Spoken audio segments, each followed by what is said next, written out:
Today headlines. பங்களாதேஷில் அமைச்சர் விஜித்த ஹேரத்துக்கு நடந்த எதிர்பாராத சம்பவம். தையிட்டி போராட்ட வழக்கு ஒத்திவைப்பு, மல்லாகம் நீதிமன்றம் உத்தரவு. முன்னாள் அமைச்சர் ஜோன்ஸ்டன் பெர்னாண்டோ கைது. பெண் மீது எசிட் வீசியவரை தேடும் போலீசார். தொடர்வது விரிவான செய்திகள். முன்னாள் பிரதமர் பேகம் காலிதா ஜியாவின் இறுதிச் சடங்கில் கலந்து கொள்ளச் சென்ற வெளியுறவு அமைச்சர் விஜித்த ஹேரத்துக்கு பல எதிர்பாராத சம்பவங்கள் நடந்துள்ளதாக தெரிய வந்துள்ளது. பங்களாதேஷ் முன்னாள் பிரதமருக்கு வழங்கப்பட்ட அரச இறுதி மரியாதையில் கலந்து கொள்வதற்காக அமைச்சர் விஜித்த ஹேரத் பங்களாதேஷ் சென்றிருந்த போதும் இறுதிச் சடங்கில் கலந்து கொள்ளவில்லை என தெரிய வந்துள்ளது.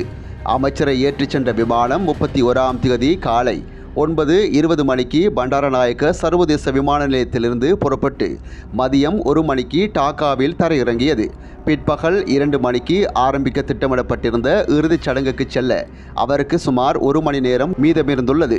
விமான நிலையத்தில் அவருக்கு போலீஸ் பாதுகாப்பு வழங்கப்பட்டிருந்தாலும் மறைந்த பிரதமருக்கு அஞ்சலி செலுத்த ஏராளமான மக்கள் கூடியிருந்ததால் அமைச்சர் ஹேரத்தை ஏற்றிச் சென்ற வாகன அணிவகுப்பு முன்னே செல்ல முடியாமல் போயுள்ளது. போக்குவரத்து நெரிசல் காரணமாக அரச இறுதி மரியாதை விழாவில் கலந்து கொள்ள தவறிய வெளிநாட்டு பிரமுகர் அமைச்சர் ஹேரத் மட்டுமல்ல, இந்தியா, நேபாளம், மாலைத்தீவு மற்றும் பூட்டான் ஆகிய நாடுகளைச் சேர்ந்த அமைச்சர்களும் இதே போன்ற சூழ்நிலைகளை எதிர்கொண்டுள்ளனர். இறுதியாக அமைச்சர் ஹேரத் மற்றும் பிற வெளிநாட்டு பிரமுகர்கள் ஜியாவின் குடும்ப உறுப்பினர்களை நேரில் சந்தித்து தங்கள் இரங்கலை தெரிவித்துள்ளனர்.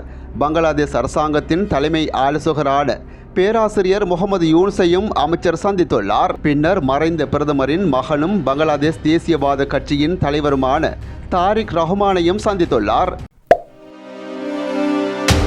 யாழ்ப்பாணம் தையிட்டியில் அமைந்துள்ள சட்டவிரோத விகாரை தொடர்பாக போராடியவர்களுக்கு எதிரான வழக்கு மல்லாகம் நீதவான் நீதிமன்றத்தினால் ஒத்திவைக்கப்பட்டுள்ளது.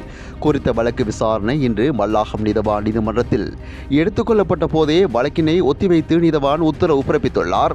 அதன்படி குறித்த வழக்கு விசாரணை எதிர்வரும் பிப்ரவரி 26ஆம் தேதி வரை ஒத்திவைக்கப்பட்டது. தையிட்டியில் அமைந்துள்ள சட்டவிரோத விகாரையான திஸ்ஸ விகாரைக்கு முன்பாக போராட்டம் நடத்திய போது வேலன் சுவாமிகள் உள்ளிட்ட சிலர் கைது செய்யப்பட்டிருந்தனர். இந்த நிலையில் அவர்கள் சொந்த பிழையில் செல்ல அனுமதிக்கப்பட்டிருந்த நிலையில் அந்த வழக்கு இன்று மீண்டும் விசாரணைக்கு எடுத்துக் கொள்ளப்பட்டது. இதன்போது வேலன் சுவாமிகள் உள்ளிட்டோருக்காக ஜனாதிபதி சட்டத்தரணி MA சுமந்திரன், சட்டத்தரணி ஸ்ரீகாந்தா உள்ளிட்டோர் முன்னிலையாக இருந்தனர்.